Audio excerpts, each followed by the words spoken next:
எந்த வேர்வைக்கும் வெற்றி ஒரு நாள் வேர் வைக்கும். இது உங்கள் சிவதன்ய அகாடமி. இப்போ நம்ம இந்த வீடியோவில் 10th ஸ்டாண்டர்டில் இருக்கக்கூடிய தமிழில் இருக்கக்கூடிய பாடம் வந்து சொல் வளம் அப்படின்னு ஒரு உரைநடையில நான் எடுத்து கொடுத்துருக்கிறேன். ஆனால் அதுக்குள்ள நிறைய சொல்லும் பொருளும் இருக்கு. சரிங்களா, நீங்க அதை பார்க்கவே தேவையில்லை. இதுல இருந்து நீங்க பார்த்துட்டு போனீங்களே போதும். சரிங்களா, இப்போ பாருங்க, தாள் அப்படின்னா நெல் கேழ்வரகு முதலியவற்றினுடைய அடி வகைக்கு தானே சொல்றாங்க தாள் அப்படின்னு சொல்றாங்க. இப்போ நீங்கள் அந்த பாடத்தை படிச்சீங்கனாலும் ஹின்ஸ் இதை தான் எடுப்பீங்க. அதெல்லாம் எடுத்து மொத்தமாக உங்ககிட்ட கொடுத்துட்டேன். நீங்கள் வந்து என்ன பண்ணணும், நோட்ஸ் எடுத்துட்டு இல்லை அப்படியே அதை பார்த்துட்டு படிச்சுட்டு மனப்பாடம் மட்டும் போயிட்டே இருக்க வேண்டியதான். இதுல இருந்து தான் கேள்விகள் வரும். சரிங்களா, இப்போ பாருங்க, தாள் அப்படின்னா நெல் கேழ்வரகு முதலியவற்றினுடைய அடி. தண்டு அப்படின்றது கீரை மற்றும் வாழை ஆகியவற்றினுடைய அடிப்பகுதிக்கு பேரு தண்டு அப்படின்னு பொருள். அடுத்து கோல் அப்படின்னா நெட்டி மிளகாய் செடி ஆகியவற்றினுடைய அடிவகை. அதுக்கு முன்னாடி நம்மளுடைய சேனலுக்கு நீங்க புதுசா வரீங்கன்னா மறக்காம சப்ஸ்கிரைப் பண்ணிட்டு ஃபாலோ பண்ணிக்கோங்க. யோசிக்காதீங்க, சப்ஸ்கிரைப் பண்ணிடுங்க. ஏன்னா தொடர்ச்சியா நம்ம பொதுத்தமிழ், பொது அறிவு எல்லா தலைப்புக்கான வீடியோக்கள் பதிவிட்டுக்கிட்டே வர்றோம். உங்களுக்கான எளிய முறையில் வகுப்புகள் நடத்தி கொடுத்துட்டு வரேன். அதற்கு நீங்கள் என்ன பண்ணுங்கன்னா சப்ஸ்கிரைப் பண்ணிட்டு ஃபாலோ பண்ணிக்கோங்க. சரியா, அதுக்கடுத்து பாருங்க, கோல் அப்படின்னா நெட்டி மிளகாய் செடி முதலியவற்றின் அடிவகை. தூறு அப்படின்னா குத்துச்செடி. சரிங்களா, தூறு அப்படின்னா என்ன அர்த்தம்? குத்துச்செடி மற்றும் புதர் முதலியவற்றினுடைய அடிவகைக்கு என்ன சொல்றாங்க? தூறு அப்படின்னு பொருள். இது அப்படியே மொத்தமா எடுத்து நான் கொடுத்துட்டேன். நீங்க அப்படியே பார்த்துட்டு போயிட்டே இருக்க வேண்டியதான். அடுத்து பாருங்க, தட்டு அல்லது தட்டை. சரிங்களா, ஃபார் எக்ஸாம்பிளுக்கு கம்பு அப்படின்றதுடைய அதனுடைய அடிவகை எப்படி சொல்லுவாங்கன்னா கம்பன் தட்டை அப்படின்னு சொல்லுவாங்க. அதே மாதிரி சோளத்தினுடைய அடிவகையை வந்து சோளத்தட்டை அப்படின்னு நம்ம சொல்லணும். சரியா, அடுத்து பாருங்க, களி அப்படின்றது கரும்பு இருக்கு இல்லையா, கரும்பின் அடி எவ்வாறு அழைக்கப்படுகிறது? களி என்று அழைக்கப்படுகிறது. அடுத்து பாருங்க, களை சிறப்பு லகரம். களை அப்படின்னா மூங்கில் இருக்கு இல்லையா, மூங்கிலினுடைய அடிதான் என்னது? களை அப்படின்னு சொல்றோம். அடுத்து பாத்தீங்கன்னா புளிய மரம். சரிங்களா, நமக்கு கவிதை வரும் இல்லையா, புளிய மரத்து அடியிலே அடிச்சுருவோம் இல்லையா, அந்த கவிதை மாதிரி புளிய மரத்தினுடைய அடிப்பகுதி என்னன்னு சொல்லுவாங்க? அடின்னு சொல்றோம். புளிய மரம் மற்றும் வேம்பு ஆகியவற்றின் அடிப்பகுதி அடி என்று அழைக்கப்படுகிறது. அடுத்து பாருங்க, கிளை பிரிவுகள்.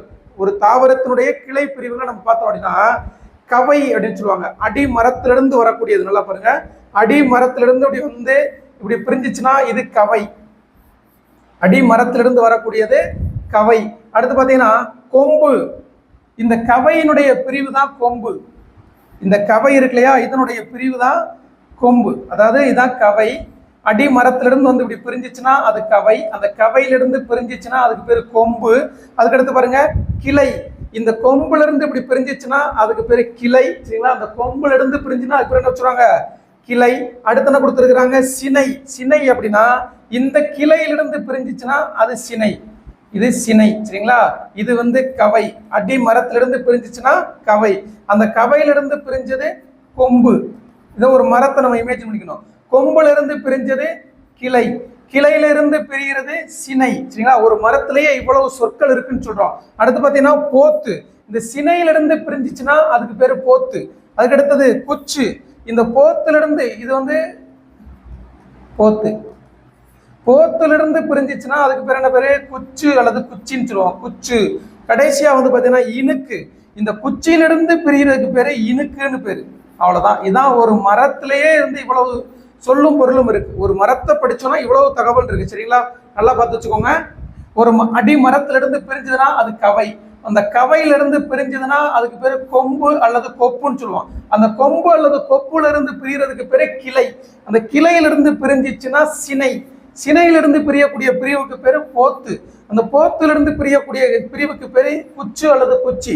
அந்த குச்சியிலிருந்து பிரியக்கூடிய பேரு இனுக்கு. ஒரு தாவரத்துல இவ்வளவு வகை இருக்கு. அடுத்து பாருங்க, காய்ந்த பகுதி. இதெல்லாம் ரொம்ப முக்கியம். சுள்ளி அப்படின்னா காய்ந்த சிறு கிளை. அடுத்து வெங்களி அப்படின்னா காய்ந்த களி. அதாவது கரும்பு இருக்கு இல்லையா, கரும்பினுடைய அடிப்பகுதி வெங்களி. காஞ்சி போச்சு களி அப்படின்னா கரும்பின் அடிப்பகுதி. அது வெங்களி அப்படின்னா காஞ்சி போன கரும்பின் அடிப்பகுதிக்கு பேரு வெங்களி அப்படின்னு பேரு. அடுத்தது கட்டை. கட்டை அப்படின்னா காய்ந்த கொம்பும் கவையும். காய்ந்து போன கொம்பும் கவையும் என்னன்னு சொல்றோம்? கட்டை அப்படின்னு சொல்றோம். அடுத்தது இலை வகை அப்படின்னு எடுத்துக்கிட்டோம்னா இலை அப்படின்னு எதனுடைய இலையை சொல்றோம்? புளிய மரத்து இலை, வேம்பு இலை, வேப்பிலை, புளிய இலை அப்படின்னு சொல்லுவோம். சரியா, அடுத்து என்ன கொடுத்துருக்காங்க? தாள் அப்படின்னா நெல் மற்றும் புல் இதனுடைய இலை எவ்வாறு அழைக்கப்படுகிறது? தாள் அப்படின்னு அழைக்கப்படுகிறது. அதுக்கடுத்து பாருங்க, தோகை அப்படின்னா சோளத்தினுடைய இலை வந்து தோகைன்னு அழைக்கப்படும். அதே மாதிரி கரும்பினுடைய இலை பகுதிக்கு பேரு தோகைன்னு பேரு, கரும்பு தோகைன்னு சொல்லுவோம். அடுத்தது ஓலை அப்படின்னு எதெல்லாம் நம்ம ஓலைன்னு சொல்லுவோம், எதனுடைய இலைகளை நாம் ஓலை அப்படின்னு சொல்றோம் அப்படின்னா இது வந்து மரபு பொருளே வரும். அடுத்து பாருங்க, அது எதுக்கு ஓலை வந்து தென்னை ஓலை, பனை ஓலை. தென்னை மரத்துக்கும் பனை மரத்துக்கு இருக்கக்கூடிய இலைக்கு பேரு ஓலை அப்படின்னு பேரு, ரொம்ப முக்கியம், நோட் பண்ணி வச்சுக்கோங்க.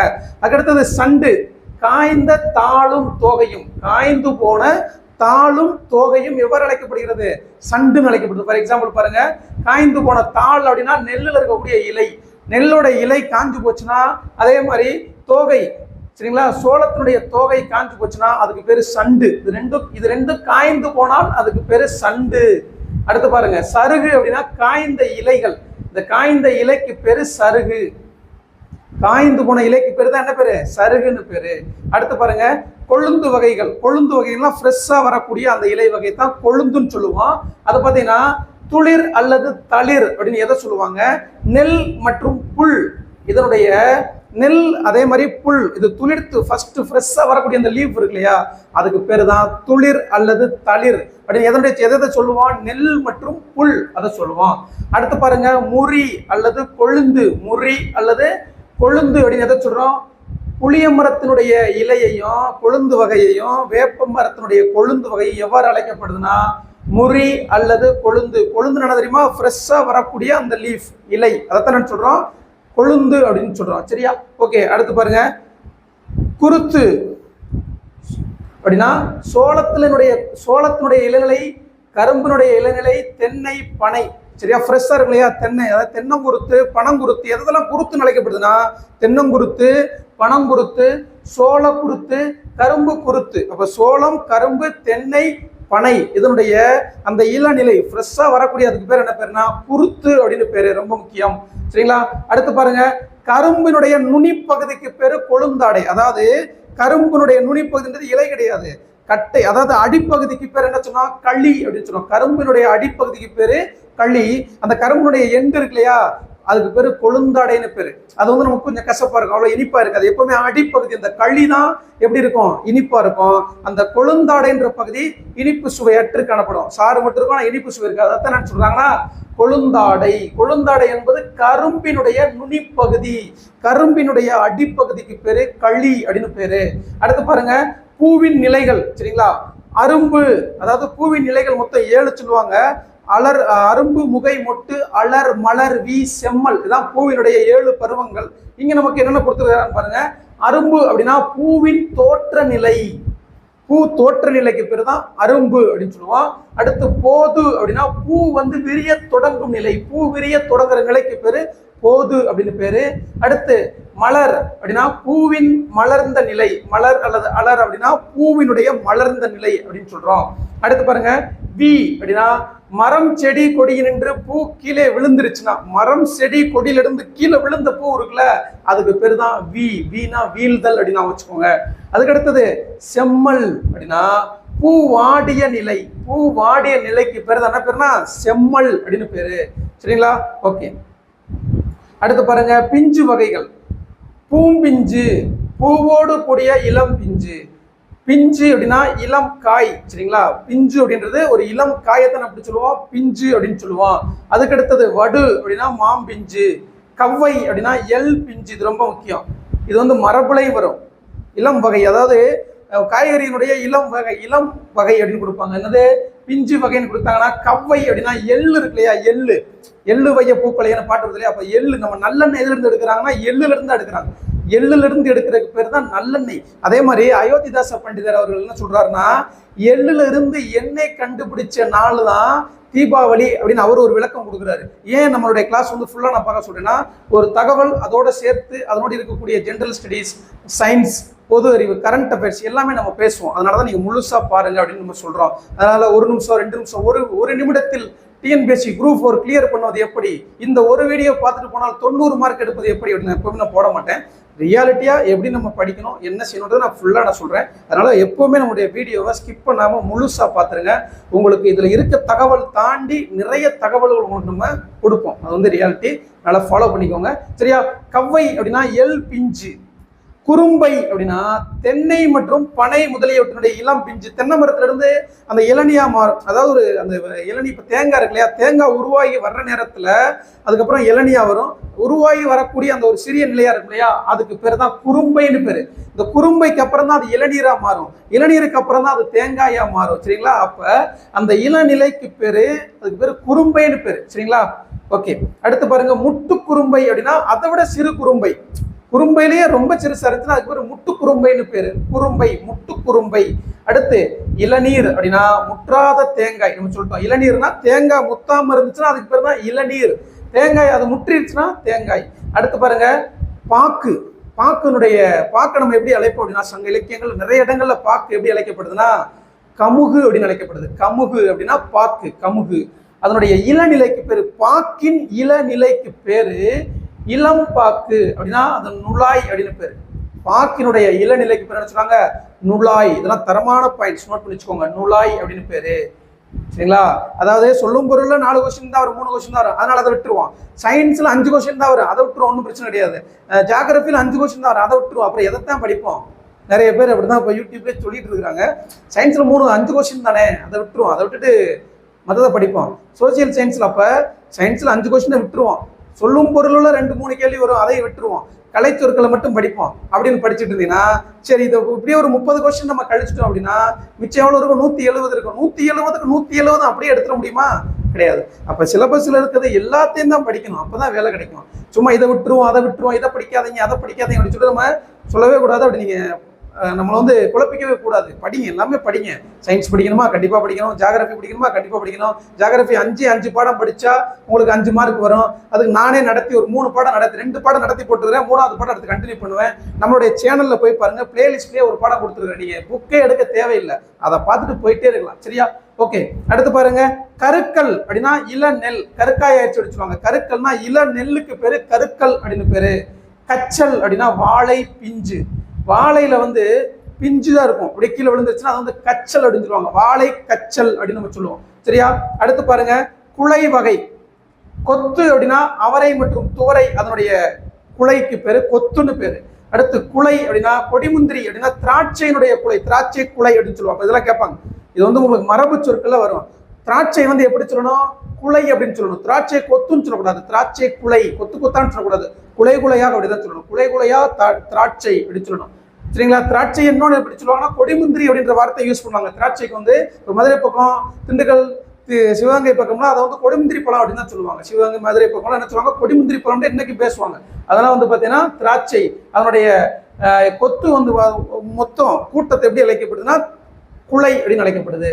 அடுத்து பாருங்க, தாறு அப்படின்னா வாழை குலை. சரிங்களா? வாழையினுடைய குலை எவ்வாறு அழைக்கப்படுகிறது? தாறு, வாழைத்தார் அப்படின்னு சொல்லுவான். அடுத்து பாருங்க, கேழ்வரகு, சோளம் அவற்றினுடைய குலை எவ்வாறு அழைக்கப்படுதுன்னா கொத்துப்பவை வந்து கதிர் அப்படின்னு அழைக்கப்படுது. கதிர், சோள கதிர், கம்மங்கதிர் அப்படின்னு சொல்லுவோம். சோள கதிர், கம்மங்கதிர், கேழ்வரகு கதிர் அப்படின்னு அழைக்கப்படும். அடுத்து பாருங்க, அழகு அல்லது குரல் அப்படின்னா நெல், திணை முதலியவற்றின் கதிர். நெல், திணை முதலியவற்றின் கதிர் எவ்வாறு அழைக்கப்படுகிறது? அழகு அல்லது குரல். வாழைத்தாறுல ஒரு பகுதி தான் சீப்பு. ஒரு வாழைத்தாறு இருக்கும், அதுல ஒரு பகுதி தான் சீப்பு. அந்த சீப்புல ஒரு பழம் தான், அது தனியாக நம்ம எடுத்து பார்ப்போம். சரிங்களா? அவ்வளவுதான். அடுத்தது, கெட்டுப்போன காய்கனி வகை. இதெல்லாம் ரொம்ப முக்கியம். காய்கனியினுடைய கெட்டுப்போனது எப்படி சொல்றாங்கன்னா சூம்பல் அப்படின்னா நுனியில சுருங்கிய காய். நுனி பகுதியில சுருங்கி இருந்துச்சுன்னா அந்த காய்க்கு பேரு சூம்பல் அப்படின்னு சொல்லுவோம். ரொம்ப முக்கியம் அது எல்லாமே. சிவியல் அப்படின்னா சுருங்கிய பழம். சிவியல் அப்படின்னு என்ன அர்த்தம்? சுருங்கிய பழம். அடுத்து பாருங்க, சொத்தை அப்படின்னா புழு பூச்சி அரித்த காய் அல்லது கனி. புழு பூச்சி அரிச்சிருக்கக்கூடிய காய் அல்லது கனிக்கு பேர் என்ன பேரு? சொத்தைன்னு பேரு. அடுத்து பாருங்க, வெம்பல், சூட்டினால் பழுத்த பிஞ்சு. வெம்பல்னா என்ன அர்த்தம்? ரொம்ப சூடாயிடுச்சுன்னா அதுல பழுத்து போன பிஞ்சுக்கு பேர் தான் வெம்பல். இது வந்து வெம்பல் வந்து எங்க அதிகமா இருக்குன்னா அந்த மாம்பிஞ்சில் அதிகமா இருக்கும். அடுத்து பாருங்க, அழியல் அப்படின்னா குழு குளுத்த பழம். அழியல் அப்படின்னு என்ன அர்த்தம்? குழு குளுத்த பழம். அடுத்து பாருங்க, அழுகல் அப்படின்னா குழு குளுத்து நாரிய பழம் அல்லது காய் அப்படின்னு அர்த்தம். சரியா?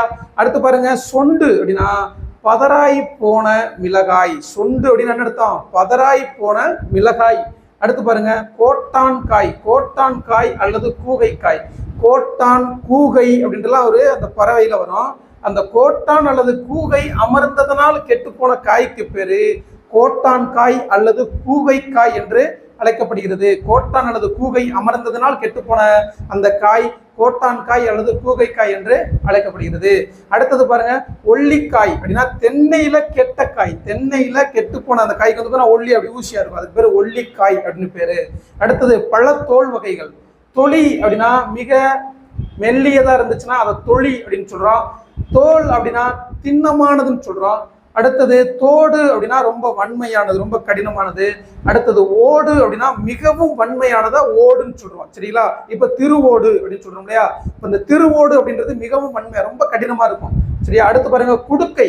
சொரக்கா இருக்கு இல்லையா? சொரக்கா நல்லா முத்திருச்சுன்னா அதுக்கு பேர் தான் குடுக்கை. பழங்காலத்துல வந்து பாத்தீங்கன்னா அதுலதான் தண்ணி கொண்டு போவாங்க, அதான் வாட்டர் பாட்டில் மாதிரியே யூஸ் பண்ணிருப்பாங்க, குடுக்கை. சரிங்களா? அதனுடைய அதாவது சுரைக்காயினுடைய கூடு, பாட்டில் கார்டு அப்படின்னு சொல்லுவோம் இல்லையா? சுரைக்காய் பாட்டில் கார்டு அப்படின்னா இங்கிலீஷ்ல வந்து பாட்டில் கார்டு. இந்த பாட்டில் கார்டு சொல்லக்கூடிய சுரைக்காயினுடைய கூடு தான் என்னது? குடுக்கை அப்படின்னு பேர். அடுத்து பாருங்க, மட்டை. தேங்காய் நெத்து. தேங்காய் நெற்றினுடைய மேல் பகுதி, நம்ம தேங்காய் உரிச்சு வாங்கிட்டு வந்துருவோம், தேங்காய்க்கு மேல இருக்கு இல்லையா? அதுக்கு பேரு தான் மட்டை, தேங்காய் மட்டை அப்படின்னு சொல்லுவோம். அதே மாதிரி அந்த தேங்காயிலிருந்து வரக்கூடிய அந்த தென்னை மரத்து அந்த இலையிலிருந்து வரக்கூடிய அந்த இலை இருக்கக்கூடியதுக்கு பேரு மட்டைன்னு தான் நம்ம சொல்லுவோம். அடுத்து பாருங்க, உமி.